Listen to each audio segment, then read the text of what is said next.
Halo semuanya, selamat datang di Ngobrol Santai Teknologi. Tempat kita ngobrol soal teknologi dengan gaya santai, tapi tetap ada isinya. Aku Rilpa, dan kamu sedang mendengarkan episode 5.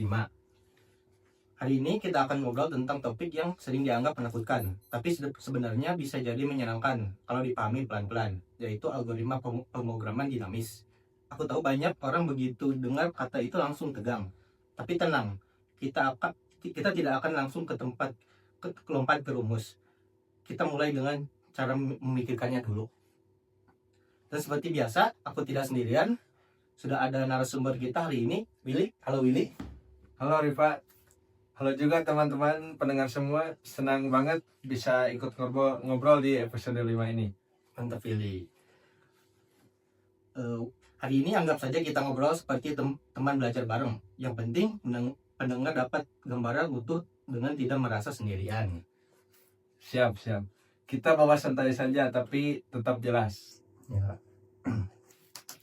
Willy, aku mulai dari pertanyaan sederhana. Kenapa algoritma pemrograman dinamis sering banget muncul di perkuliahan, latihan pemrograman, sampai seleksi kerja? Karena banyak masalah nyata itu punya satu pola, masalahnya besar, pilihan langkahnya banyak, dan kalau diselesaikan dengan cara biasa, kita bisa mengulang perhitungan yang sama berkali-kali. Pemrograman dinamis membantu kita supaya hasil perhitungan yang pernah didapat bisa disimpan, lalu dipakai lagi saat dibutuhkan. Jadi intinya menghindari kerja 2 kali. Iya, betul. Bayangkan kamu lagi mengerjakan soal panjang, kamu sudah menghitung suatu bagian, lalu di langkah berikutnya kamu butuh angka itu lagi. Kalau kamu tidak mencatat, kamu hitung ulang. Kalau kamu mencatat, kamu tinggal lihat catatan. Pemrograman dinamis mirip seperti itu. Kalau aku tanya versi lebih teknis tapi masih manusiawi, ciri masalah yang cocok untuk pemrograman dinamis itu apa? Ada dua ciri utama. Yang ciri pertama yaitu submasalah berulang. Maksud dari submasalah berulang itu yaitu ketika masalah besar dipecah jadi masalah kecil itu muncul lagi dan lagi di banyak jalur perhitungan. Terus ciri kedua yaitu struktur optimal. Maksudnya solusi terbaik untuk masalah besar bisa dibangun dari solusi terbaik submasalahnya. Nah, kalau pendengar belum paham istilah itu, tidak apa-apa. Nanti kita turunkan lewat contoh. Iya, biasanya begitu contoh masuk istilahnya ikut kebayang. Sekarang kita mulai ke inti yang sering bikin bingung. Gimana cara mulai? Kalau kamu ketemu soal baru, langkah pertama yang kamu cari apa? Aku biasanya mulai dari 4 hal. Pertama, definisi keadaan, informasi apa yang perlu disimpan supaya kita bisa melanjutkan perhitungan. Terus yang kedua yaitu transisi. Bagaimana keadaan sekarang bisa didapat dari keadaan yang lebih kecil. Terus yang ketiga yaitu kasus dasar. Keadaan paling kecil yang jawabannya sudah jelas. Terus yang terakhir, jawaban akhir diambil dari mana? Dari keadaan yang mana hasilnya bisa dibaca. Oke, aku suka kerangka itu karena jelas. Sekarang kita masuk ke contoh paling sederhana, yaitu sering jadi pintu masuk, yaitu deret Fibonacci. Jelasin sebentar, tapi fokusnya ke cara mikirnya ya. Pada deret Fibonacci, nilai berikutnya adalah jumlah dua nilai sebelumnya. Kalau kita hitung dengan cara rekursi biasa, untuk mencari nilai di urutan yang besar, perhitungan yang sama bisa terjadi berulang-ulang. Misalnya nih, kamu menghitung nilai di urutan 20 berkali-kali tanpa sadar. Dengan pemrograman dinamis, begitu nilai di urutan 20 sudah dihitung, kita simpan jadi kalau butuh lagi tinggal ambil. Berarti menyimpan hasil itu bukan sekedar trik, tapi penghemat waktunya. Betul. Oke, biasanya orang juga dengar ada 2 gaya pendekatan. Bisa jelasin dengan singkat? Ada 2 pendekatan yang umum. Pertama, pendekatan dari atas ke bawah. Kita mulai dari masalah besar, memecahnya dengan rekursi. Tetapi setiap hasil submasalah disimpan agar tidak dihitung lagi. Terus, yang kedua, pendekatan dari bawah ke atas. Kita mulai dari kasus dasar yang paling kecil, lalu membangun solusi bertahap sampai ukuran yang diinginkan, biasanya menggunakan tabel. Kalau untuk pemula, mana yang lebih mudah? Seringnya yaitu pendekatan dari atas ke bawah, lebih mudah karena alurnya mengikuti cara berpikir natural.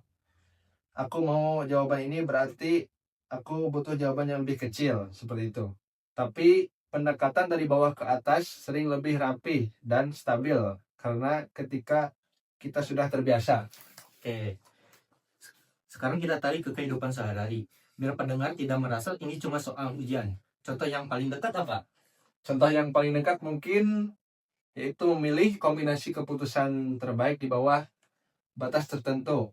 Misalnya, kamu punya anggaran belanja terbatas. Ada beberapa barang masing-masing punya harga dan manfaat. Kamu ingin manfaat maksimal tanpa melewati anggaran. Itu pola pemrograman dinamis yang sangat umum. Dan ini yang terkenal sebagai masalah memilih barang. Ya, itu sering dipakai sebagai contoh karena jelas setiap barang bisa dipilih atau tidak dipilih. Lalu keputusannya itu mempengaruhi sisa anggaran. Oke, sekarang kita bikin studi kasus yang dekat dengan dunia pengembangan aplikasi.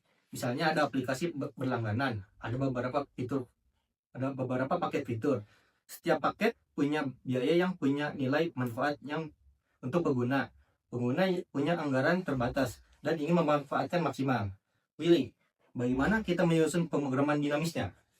Ini bisa dipandang sebagai masalah pemilihan paket. Pertama, kita tentukan keadaan yang umum, yaitu sudah mempertimbangkan paket sampai urutan keberapa, terus batas anggaran yang sedang dipakai berapa. Nilai yang disimpan, manfaat maksimal yang bisa diperoleh pada kondisi itu.